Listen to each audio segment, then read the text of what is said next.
하늘 양식의 시청자 여러분, 안녕하십니까? 김도경 목사입니다. 2022년도 새해가 밝았습니다. 새해에는 코로나 팬데믹을 하나님께서 해결해 주셔서 자유롭게 만나고 예배도 드리고 선교도 가는 일상이 회복되었으면 좋겠습니다. 새해를 맞아 하늘 양식도 시즌2로 조금 변화를 주었습니다. 여러분들도 하늘 양식을 위해서 기도해 주시고 관심을 가져주셨으면 좋겠습니다. 더불어 오늘부터 시작하는 요한복음 말씀을 통해서 영원한 생명이신 그리스도를 꼭 경험하셨으면 좋겠습니다. 자, 오늘 우리가 나눌 말씀은 요한복음 3장 22절로 30절, 요한복음 3장 22절로 30절입니다. 제가 읽겠습니다. 그 후에 예수께서 제자들과 유대 땅으로 가서 거기 함께 유하시며 세례를 베푸시더라. 요한도 살렘 가까운 에논에서 세례를 베푸니 거기 물이 많음이라. 그러므로 사람들이 와서 세례를 받더라. 요한이 아직 옥에 갇히지 아니하였더라. 이에 요한의 제자 중에서 한 유대인과 더불어 정결 예식에 대하여 변론이 되었더니 그들이 요한에게 가서 이르되 랍비여 선생님과 함께 요단강 저편에 있던 곧 선생님이 증언하시던 이가 세례를 베풀매 사람이 다 그에게로 가더이다. 요한이 대답하여 이르되 만일 하늘에서 주신 바 아니면 사람이 아무것도 받을 수 없느니라. 내가 말한 바 나는 그리스도가 아니요 그의 앞에 보내심을 받은 자라고 한 것을 증언할 자는 너희니라. 신부를 취하는 자는 신랑이나 서서 신랑의 음성을 듣는 친구가 크게 기뻐하나니 나는 이러한 기쁨으로 충만하였노라. 그는 흥하여야 하겠고 나는 쇠하여야 하리라 하니라. 아멘. 하나님의 말씀입니다. 오늘은 이 말씀을 통해서 겸손한 자가 되려면 이러한 제목으로 은혜를 나누겠습니다. 아마데우스라는 영화를 보게 되면 유명한 음악가인 안토니오 살리에리라는 사람의 이야기가 나옵니다. 이 사람은 자수성가하여 음악가로서의 최고의 위치인 궁중 악장까지 오르게 되었죠. 뿐만 아니라 많은 후학들이 그를 따랐으며 심지어 황제 총애까지도 받았던 당대 최고의 명성을 가진 자였습니다. 하지만 그런 그가 인생의 암초를 만났으니 바로 음악의 천재였던 모차르트가 등장을 하게 된 것이죠. 단 한 개의 수정 없이 곡을 쓰는 모차르트를 보면서 살리에르는 질투에 사로잡혀서 그때부터 그의 인생은 휘청거리게 되었습니다. 결국 후에는 모차르트를 독살했다라는 많은 사람들의 의심까지도 받게 되면서 그의 음악가로서의 명성도 불행하게 끝나고 말았죠. 이처럼 살리에르라는 사람은 모차르트를 질투하면서 그의 인생은 궤도를 이탈하고 말았으며 결과적으로 그동안 수고하여 이루었던 것들까지도 모두 상실하고 말았습니다. 하지만 어디 살리에르 뿐이겠습니까? 하나님을 믿는 신자임에도 불구하고 저와 여러분들 모두 직장에서, 가정에서, 학교에서, 심지어는 교회에서조차도 누군가에 대한 질투심에 사로잡혀서 힘겹게 삶을 살곤 하죠. 그런데요, 자, 오늘 말씀을 보게 되면 충분히 살리에르와 같이 우리처럼 질투심을 가질 만한 처지에 놓이게 되었건만 전혀 질투하지 않고 오히려 질투할 대상을 높이는 한 사람을 만날 수가 있습니다. 바로 세례 요한이죠.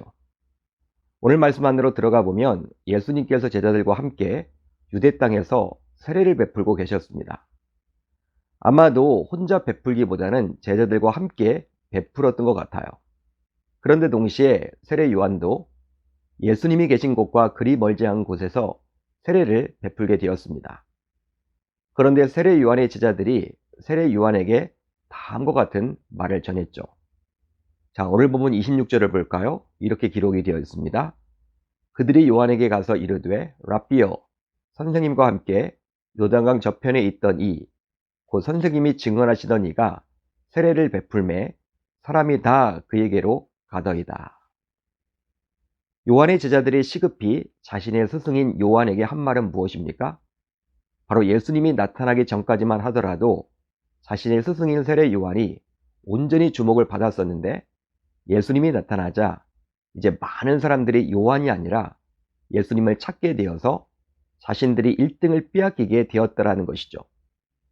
따라서 자신의 스승인 세례 요한이 이제 나서야만 한다라는 것입니다. 여러분, 누구든지 사람이라면 이런 말을 들었을 때 섭섭할 수밖에 없고 결국 그 대상에 질투심을 가질 수밖에 없습니다. 실제로 사울왕의 경우에도 다윗과 함께 전쟁에서 승리를 한 이후 개선을 하던 가운데 여인들의 노랫소리, 즉 사울이 죽인 자는 천천히요 다윗은 만만이로다, 이 노래를 들은 이후 그의 인생은 망가지게 되었죠. 바로 이 사건 이후 사울은 다윗의 질투심을 가져서 이제 왕으로서 온전히 판단하지 못하게 되었기 때문입니다.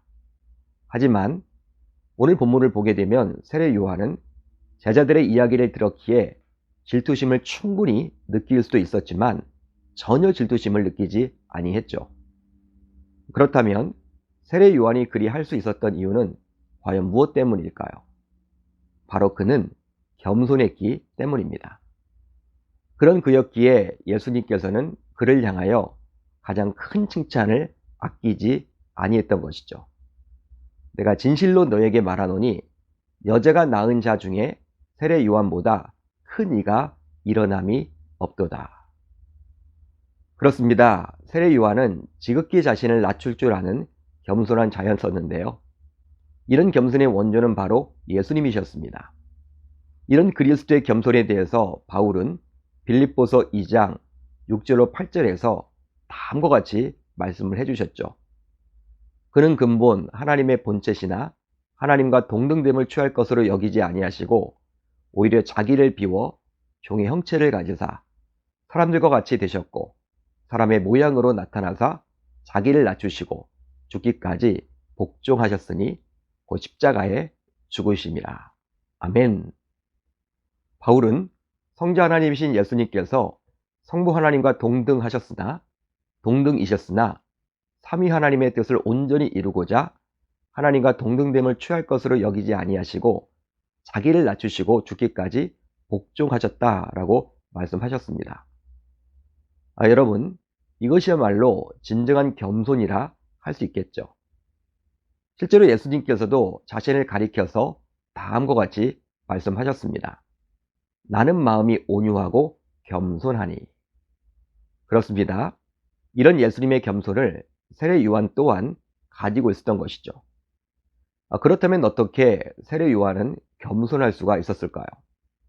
바로 하나님의 섭리하심을 철저하게 믿었기 때문입니다. 자신의 제자들이 질투심을 유발할 말을 자신에게 했음에도 불구하고 세례 요한은 제자들에게 다음과 같은 반응을 보였는데요. 자, 오늘 본문 27절입니다. 요한이 대답하여 이르되 만일 하늘에서 주신 바 아니면 사람이 아무것도 받을 수 없느니라. 여러분, 이 구절에서 요한이 말하는 요점은 무엇입니까? 바로 사람의 인생과 그가 소유한 모든 것은 다 하나님이 주셨다라는 것입니다. 따라서 사람이 많은 것도 사람이 떠나는 것도 모두 하나님의 뜻이라고 요한은 믿었던 것이죠. 이것은 요한이 바로 하나님의 섭리하심을 철저하게 믿었음을 보여주는 것입니다. 실제 인생을 살면서 하나님의 섭리하심을 믿는 것은 너무나도 중요합니다. 왜냐하면 우리 또한 하나님의 섭리하심을 믿게 되면 자신을 다른 사람과 비교할 이유가 전혀 없기 때문이죠. 그러기에 최선을 다했지만 그 결과가 내 생각만큼 좋지 못했다 하더라도 좌절할 이유도 없고 낙심할 필요도 없는 것입니다. 이유가 있다면 하나님이 나에게 이리 좋은 것을 주셨기 때문이죠. 하지만 신자라고 하면서도 우리는 하나님이 이미 주신 것을 남들과 비교하면서 가치 없다라고 스스로 여깁니다. 그렇지만 하나님이 주신 것을 어느 누가 과연 가치 없는 것이라고 말할 수 있단 말입니까? 그래서일까요? 시편 기자는 다음과 같이 고백을 하죠.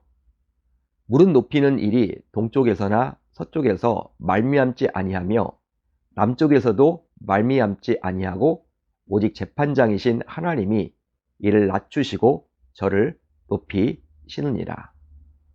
그렇습니다. 모든 것은 하나님이 하십니다. 즉 하나님의 섭리 속에 달려있는 것이죠. 세례 요한은 이런 하나님의 섭리하심을 철저히 믿었기에 예수님과 자신을 비교하면서 예수님에 대해서 섭섭해하지도 않았고 질투하지도 않았던 것입니다. 따라서 하늘 양식을 시청하시는 주의 권속들도 세례 요한과 같이 하나님의 섭리하심을 믿음으로 남들과 비교하는 인생 되지 마시고 하나님이 부르실 때까지 겸손할 수 있기를 우리 주님의 이름으로 축원합니다. 다음으로 자신에게 맡겨진 사명과 본분을 알았기 때문입니다. 자, 오늘 본문 28절을 볼까요? 내가 말한 바 나는 그리스도가 아니요 그의 앞에 보내심을 받은 자라고 한 것을 증언할 자는 너희니라. 대부분의 사람들은 어느 정도 주변 사람들의 인기를 받게 되면 자신에게 맡겨진 사명과 본분을 망각하는 경우가 생기곤 합니다. 그러다 보니 어느 순간 마음이 높아지게 되어 있죠. 그러기에 스포트라이트를 받으면 받을수록 항상 자신의 정체성에 대해서 우리 신자들은 하나님께 묻고 또 물어야만 합니다. 세례 요한은 예수님보다 먼저 사역을 했었습니다. 그러다 보니 당시 말씀의 갈증을 느꼈던 많은 사람들이 세례 요한의 말씀을 듣기 위해서 세례 요한에게로 모여들었죠. 결과적으로 세례 요한을 따르는 많은 제자들도 생겨나게 되었습니다. 보통 이런 상황에 처하게 되면 세례 요한 스스로 자신에게 맡겨진 사명과 본분을 잊고 스스로 마음이 높아져서 자구할 수도 있었겠죠. 한마디로 조연의 사명이 아니라 주인공이 되고 싶은, 주연이 되고 싶은 마음을 충분히 가질 수도 있었을 것입니다. 그런데 오늘 말씀을 보게 되면 세례 요한은 자신이 그리스도가 아니라 그리스도를 예비하는 자임을 분명히 인식했습니다. 한마디로 그리스도가 아니라 그리스도의 길을 예비하는 자라는 자신에게 맡겨진 사명과 본분을 세례 요한은 결코 놓치지 않았던 것이죠. 그렇습니다. 하나님께서 자신의 자녀인 우리 모두에게 사명을 주셨습니다.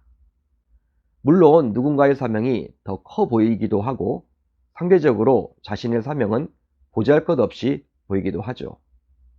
하지만 우리에게 사명을 맡겨주신 분이 하나님이시기에 하나님께서 맡겨주신 그 사명은 모두 다 소중합니다.